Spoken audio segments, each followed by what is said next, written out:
उन्हाळा लागला की जसं की आपण बटाटा म्हणा किंवा साबुदाणे याच्यापासून बऱ्याचशा अशा वाळवणाच्या रेसिपी बनवत असतो. त्याचप्रमाणे आज आपण बनवतो आहोत वेफर्सपेक्षाही चवीला भारी बनवून तयार होणारे हे बटाटा साबुदाण्याचे पापड. बरं, हे पापड लाटायला म्हणून किंवा पसरवायला म्हणून कुठल्याही पुरी मशीनचा किंवा लाटण्याचा वापर केलेला नाही. अगदी सोपी रेसिपी आहे. चला तर सुरुवात करूया. होमशेफ रेसिपीजला मी श्वेता तुम्हा सर्वांचं स्वागत करते. इथे मी 200 ग्राम एवढा बारीक साबुदाणा घेतलेला आहे. तुम्हाला हवं तर रेग्युलर जो साबुदाणा येतो तो देखील इथे तुम्ही वापरू शकता. फक्त एवढंच की हा साबुदाणा भिजायला म्हणून हार्डली 1-1.5 तास एवढा लागतो. पण जर रेग्युलर मोठ्या दाण्याचा जर साबुदाणा तुम्ही वापरत असाल तर त्याला रात्रभर असं भिजत घालून ठेवायचं आहे. 2 पाण्याने हा साबुदाणा जो आहे स्वच्छ असा धुवून घेते आहे आणि वरती जवळपास 1 इंच पाणी एवढं उरेल आहे इतपत यामध्ये पाणी ठेवते आहे शिल्लक मी. आणि साबुदाणा इथे आता आपण भिजवायला म्हणून ठेवून देऊया. त्यानंतर 1 किलो बटाटे इथे मी उकळून पूर्णपणे थंड असे करून घेतलेले आहेत. बटाट्याची कुठलीही रेसिपी बनवत असताना बटाटा पूर्णपणे थंड केल्यानंतरच आपल्याला तो वापरायचा आहे. त्याची सालं काढून घेतली आणि त्यानंतर किसणीने याला नीट असं किसून घेतलेलं आहे, म्हणजे की यामध्ये एकही अशा गुठळ्या राहणार नाही. इथे आता उकळलेला बटाटा किसून झालेला आहे आणि आपला जो साबुदाणा आहे आता 1 तास जवळपास झालेला आहे आणि बघू शकता साबुदाणा छान असा नीट असा फुललेला आहे आणि नीट असा भिजलेला देखील आहे. पूर्णपणे असा मोकळा आपण करून घेऊया आणि थोडा थोडा करून आपण यामध्ये ॲड करून घेऊ. बरं, जाड साबुदाणा वापरत असाल तरी साबुदाण्याचं प्रमाण 200 ग्राम एवढंच इथे आपल्याला वापरायचं आहे. फक्त एवढंच की रात्रभर तो साबुदाणा आपल्याला इथे भिजत घालायचा होता.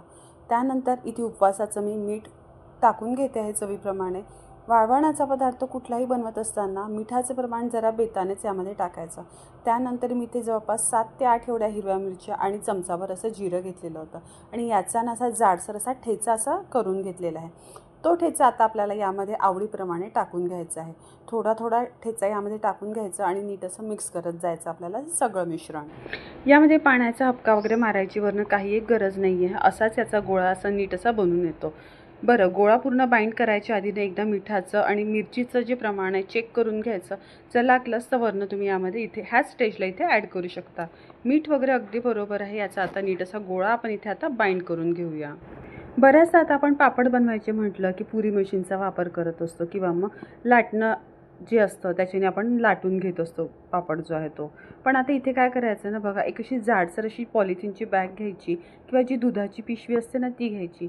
एक थेंबर असा दोन्ही साईडला असं तेल असं जे आहे लावून घ्यायचं आहे आपल्याला. खूप असं नाही किंवा प्रत्येक पापडच्या वेळेला आपल्याला तेल अजिबातही लावायचं नाही आहे, म्हणजे की पापड जो आहे ना त्या पॉलिथिन बॅगला अजिबातही चिकटणार नाही.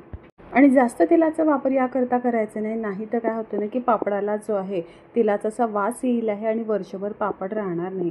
म्हणून अगदी कमीत कमी तेलाचा इथे वापर करायचा आहे. आता एक गोळा असा बनवून घेते आहे लिंबा एवढा, ठीक आहे. आणि गोळा असा बनवून झाला की बघा दुसरी बाजू अशी त्याच्यावरती अशी टाकून घ्यायची. हाताने जरासं असं प्रेस करून घ्यायचं. एक प्लेट घ्यायची आणि यावर असं नीट असं प्रेस करून घ्यायचं बघा अशा पद्धतीने. आणि बस इथे आता पापड जो आहे ना बनवून तयार झालेला आहे. बटाटा साबुदाण्याचा पापड म्हटलं ना की खूप असा पातळ असा बनवायचा नाही, नाही तर आपण तेलात तळायला जेव्हा घेतो ना की पापड असा चटकन असा लाल होतो आणि मग तो जळकट असा वाटतो. म्हणून अगदी हा थिकनेसचा आपल्याला पापड जो आहे ना असा नीट असा बनवून घ्यायचा आहे. आणि बघा एक पॉलिथिनची शीट अशी मी परड्यावरती पसरवलेली आहे. तेच पॉलिथिनचे पापड ज्याच्यावरती लाटलेलं होतं ना आपण प्रेस केलेलं होतं ना ते पॉलिथिन असं उचललं, यावर असं टाकून घेतलं आणि सहज असा पापड जो आहे ना असा निघून येतो बघा अशा ह्या पद्धतीने. तशी तर ही पद्धत देखील अतिशय अशी सोपी आहे पापड बनवायची म्हणून. पण जर तुम्हाला असं प्रेस करून असं जर पापड नसेल बनवायचं तर काय करायचं ना, पॉलिथिनच्या शीटमध्ये असा गोळा ठेवायचा, त्यावरती थोडंसं असं प्लेटने असं पसरवून घ्यायचं आणि त्यानंतर जर तुम्हाला वाटत असेल की पापड जाड आहे म्हणून ते एका बोटाच्या साह्याने नीट असं याला असं पसरवून घ्यायचं बघा अशा पद्धतीने. अशा पद्धतीने सुद्धा तुम्ही हा पापड जो आहे ना आरामशीर असा बनवू शकता. अगदी छान तसाच पापड हा जो आहे बनवून तयार होतो. इथे आता पापड जे आहेत मी बनवून घेतलेले आहेत. 2 ते 3 दिवस छान याला कडकडीत असं आपण उन्हामध्ये वाळवून घेऊया आणि त्यानंतर तुम्हाला दाखवते बघा की पापड कसे बनवून तयार झाले आहेत ते. 2 ते 3 दिवस पापडांना छान अशी ऊन दाखवल्यानंतर इथे आपले पापड जे आहेत बनवून तयार झालेले आहेत. आणि खरं सांगते चवीला ना वेफर्सपेक्षा देखील हे पापड जे आहेत ना बनवून छान असे तयार होतात. बघा मस्त असे पापड जे आहेत बनवून तयार झालेले आहेत. ना खूप जाड ना खूप असे पातळ असे पापड हे जे आहेत ना बनलेले आहेत. वर्षभर आरामशीर आपण याला स्टोअर करू शकतो. पापड बनवायला जराही हे किचकट नाही आहेत. मी तुम्हाला तळून दाखवते बघा की पापड देखील छान असा फुलतो मस्तपैकी असा. तळताना एकच गोष्ट लक्षात असू द्या की तेल गरम झालं की गॅस जरासा कमी असा करायचा. नाही तर बटाटा असल्यामुळे हा पापड जो आहे चटकन असा लाल होऊ शकतो आणि त्यानंतर मग त्याची जी चव आहे जळकट अशी न होऊ शकते. तर इथे आता बनवून तयार झालेले आहेत आपले मस्तपैकी असे बटाटा साबुदाण्याचे पापड. आणि बघू शकता इथे की छान असे दुप्पट असे जे पापड आहेत छान असे ना फुललेले आहेत मस्तपैकी बघू शकता इथे तुम्ही. जराही किचकट नसलेली ही बटाटा साबुदाण्याच्या पापडची रेसिपी एकदा तुम्ही नक्की ट्राय करून बघा. खरंच खूप जास्त छान असे हे पापड जे आहेत बनवून तयार होतात.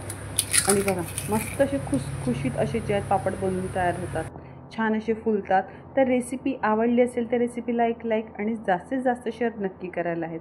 आणि हां, चॅनलवरती नवीन असाल तर सबस्क्राईब करायला मात्र विसरू नका. पुन्हा भेटूया अशाच एका नवीन रेसिपीसोबत. तोपर्यंत होम शेफ रेसिपीज बघत राहा आणि ट्राय करत राहा.